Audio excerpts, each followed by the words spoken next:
Tonight's Parsha is known as Lech Lecha, and it covers the passage from Genesis 12:1 to Genesis 17:27, and it can be summarized as the journey from Abram to Abraham. This passage opens with the first steps in believing the gospel. It begins with Abram being invited by the Lord to get out of your country, from your family, and from your father's house, to a land that I will show you.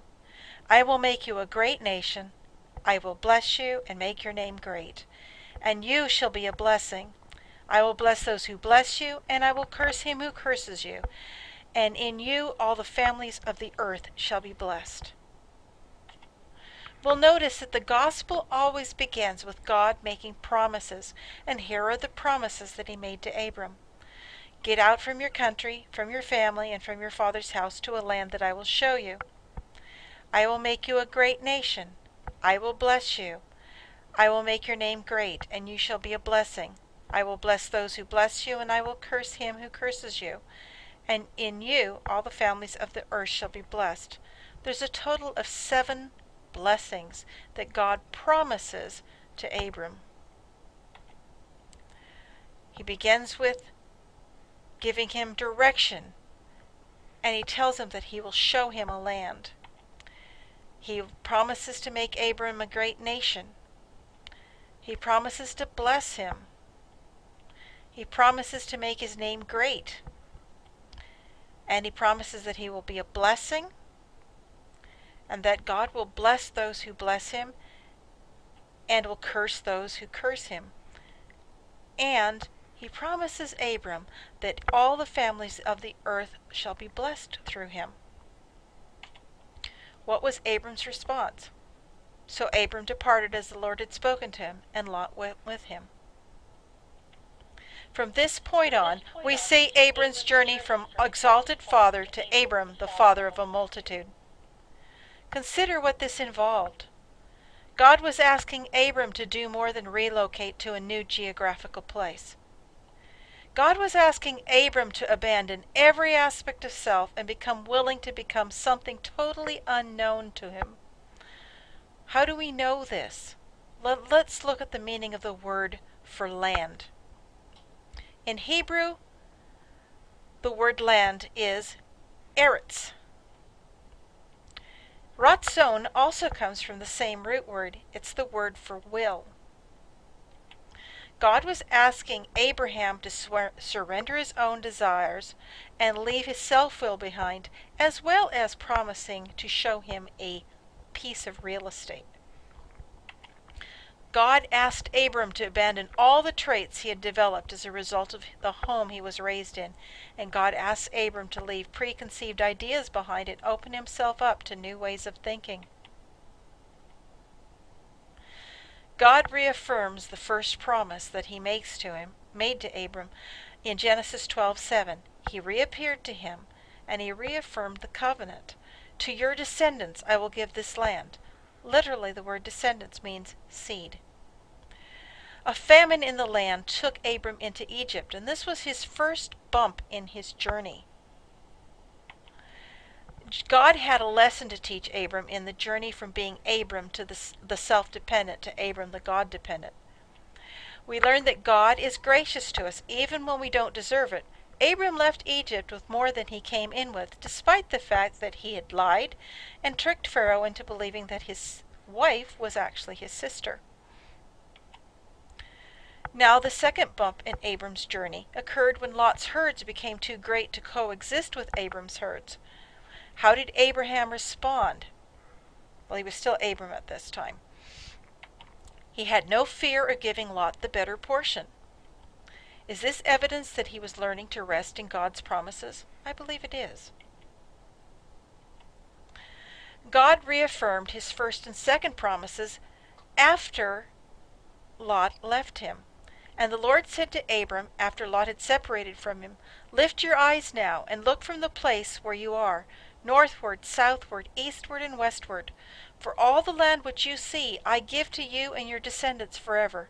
and I will make your descendants as the dust of the earth, so that if a man could number the dust of the earth, then your descendants also would be numbered. Arise, walk in the land through its length and its width, for I give it to you. Then there follows a story in this passage of God's last call of grace to Sodom. In Isaiah, God tells us that he used Assyria to execute judgment on the nations. Here in Genesis, we see the very first example of God doing this. The city of Sodom and all its inhabitants were captured and taken for slaves. Abram becomes a tool in God's hand to deliver not only Lot and his family, but all of the captives. Now, after this event, Abram met Melchizedek and the king of Salem. Now Melchizedek came out with bread and wine, and he came to bless Abram, seeking nothing from him.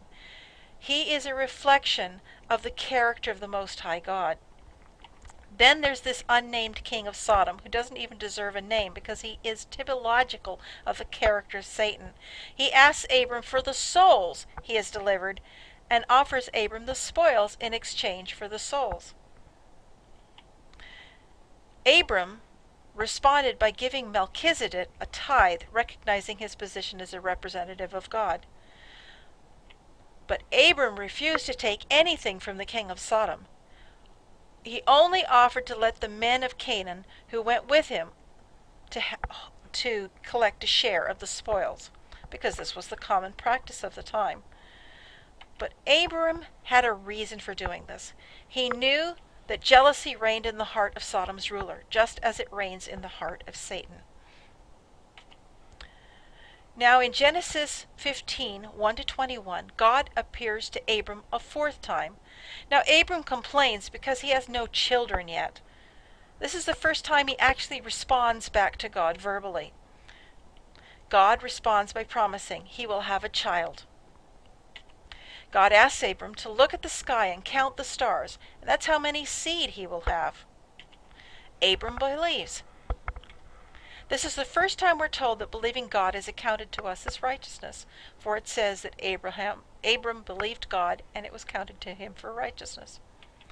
God uses a covenant custom of Abram's time to seal the promise, and we won't go into the details of that. You can read it in the passage. But God also shared at this time insights into why Abram was not going to inherit the promise immediately, and one of those reasons was because the time for the people that lived in the land had not yet reached its capacity.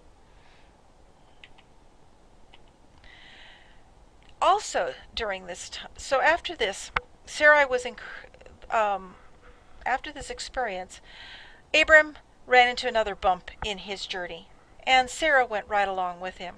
Sarai encouraged Abraham to embrace a custom of the land that they left. He agreed and took Hagar as his concubine. Discord entered their home, and a son was born reflecting Abram and Sarah's incomplete understanding of what it means to completely abandon self. They contributed some of their own effort to trying to help God achieve his promise. God told Hagar to name her son God will hear, Ishmael. 13 years would pass. Now God appeared to Abram a fifth time. He repeated and he expanded his promise. He stated who he was. I am Almighty God. He told Abram what his response should be. Walk before me and be blameless. This would be to suggest that Abram's walk prior to this time wasn't quite blameless. God covenanted with Abram. I will make my covenant between me and you, and will multiply you exceedingly.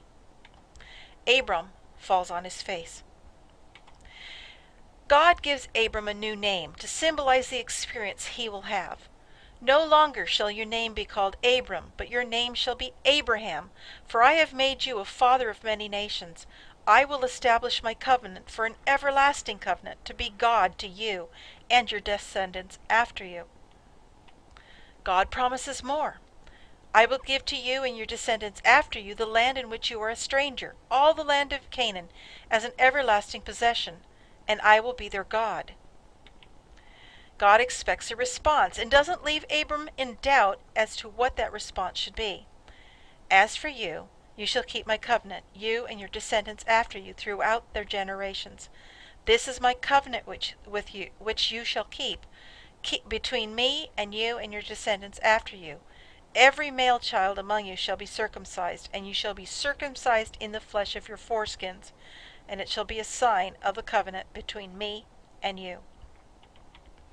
God also at this time gives Sarai a new name. As for Sarai your wife, you shall not call her name Sarai, but Sarah shall be her name. And I will bless, and also give you a son by her. Then I will bless her, and she shall be a mother of nations. Kings of peoples shall be from her. Abraham responded by falling on his face and laughing. God tells Abraham that he is to name the son he has by Sarah. He laughs, which in English is Isaac, and in Hebrew is Yitzhak. God tells Abraham that while he will bless Ishmael, the covenant will be established with Isaac. Abraham responds by circumcising all the men in his household, including Ishmael. Scholars have wondered why God changes Sarai's name. On the surface, the meaning of the name for both Sarai and Sarah is the same. It's princess. Some scholars suggest that Sarai means my princess, showing first her own father's and then Abraham's possessiveness. While Sarah also means princess, it's no longer possessive but signifies graciousness and a generous spirit. In verb form, the root can mean he struggled, wrestled, like in the word Israel. Sarah, like Jacob, wrestled with faith, and despite her laughter, believed to the point of conception. Here's a summary of Abraham's experience that is revealed through this passage. Abraham was called out of Babylon to a covenant relationship with God. In the process, Abraham and Sarah both had to unlearn thinking patterns learned in Babylon. They had to learn that there was nothing they could contribute to bringing about God's promises. Abraham had to reach a point where he believed God without reservation. Each Bible record of their mistakes brought them to a closer understanding of what it means to lay self aside. The Bible also records victories in Abraham's experience, even when his understanding of the covenant was incomplete. God gave Abraham the sign of circumcision as an active demonstration that he believed God's promise. There are some lessons for us today in this passage as well. We are called out of Babylon to a covenant relationship with God. In the process, we have to unlearn thinking patterns that are contrary to God's way of thinking. We must learn that there is nothing we can contribute to bringing about God's promises. We must learn to believe God and respond as Abraham did by acting on his confidence in what God promised. God will take us through experiences, mistakes, to bring us closer to understanding what it means to lay self aside. God will reveal himself to others through us, give us victories, if you will, even while our understanding of his covenant with us is incomplete. God has given us for this end-time generation an even greater sign of our acceptance of his covenant with us, the Sabbath. Circumcision of the flesh is a one-time event. It's performed upon a child who cannot remember that event. Baptism is also usually a one-time event, which can be looked back upon. Yet it can be easy to forget that I have been crucified with Messiah. Nevertheless I live, yet not I, but Messiah lives in me. Sabbath is a weekly remembrance of God's covenant with his people. Every week when we cease from our labors, as he rested from his, we are recognizing that God has made a covenant with us. He has made us his people. He has called us. From Sabbath to Sabbath, we recognize that he has made us children of Abraham, who will inherit a city whose builder and maker is God. May we all journey from our old name to the new name God has prepared for us. Thank you for joining us for Lech Lecha.